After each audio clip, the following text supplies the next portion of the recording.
1791 में चार्ल्स कर्नवाली जो थे भारत पे नियंत्रण करते थे।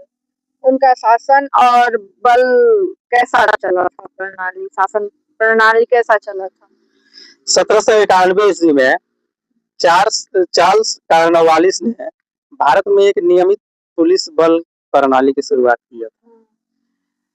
देखा जाए इसमें 1791 में चार्ल्स कार्नवालिस ने बंगाल के गवर्नर जनरल के रूप में कार्य किया। अच्छा। और तीसरे एंग्लो मैसूर युद्ध के दौरान भारत में ब्रिटिश सेना का नेतृत्व किया। जो तीसरा एंग्लो मैसूर युद्ध हुआ था 1790 से लेकर 92 तक में, उसमें चार्ल्स कर्नवालिस जो थे वहाँ नेतृत्व भी किया, यानी कि देख रेख किया था कि किस प्रकार का युद्ध रहा है और अपना टुकड़ी को कमांड किया था।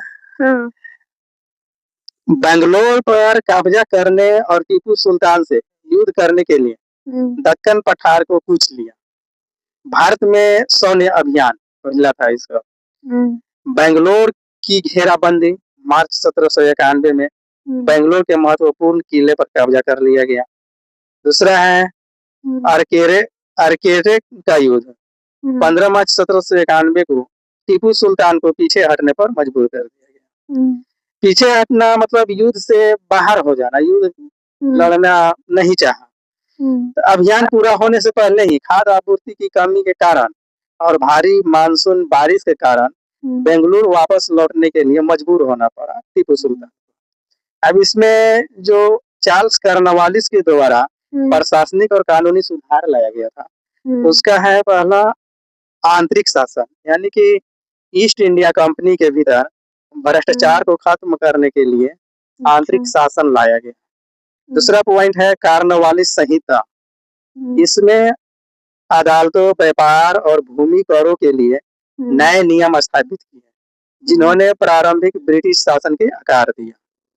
इसमें अब 1793 में देखा जाए कार्नवालिस संहिता का जो परिचय है किस प्रकार का रहा है, तो 1793 ईस्वी में कार्नवालिस संहिता का परिचय राजस्व और न्याय प्रशासन को अलग कर दिया गया था। अच्छा। कानून की संप्रभुता के सिद्धांत को लागू किया गया था। यानी कि कार्नवालिस संहिता का परिचय यह था कि कानून का जो संप्रभुता था उसको सिद्धांत को लागू किया गया। इसमें हिंदू और मुस्लिम कानूनों को अलग अलग संहिताबद्ध किया गया। जो हिंदू लॉ और मुस्लिम लॉ कहा जाता है उसको अलग अलग संहिताबद्ध किया गया। अब देखा जाए तो इसमें यूरोपीय नागरिक का भी अधिकार क्षेत्र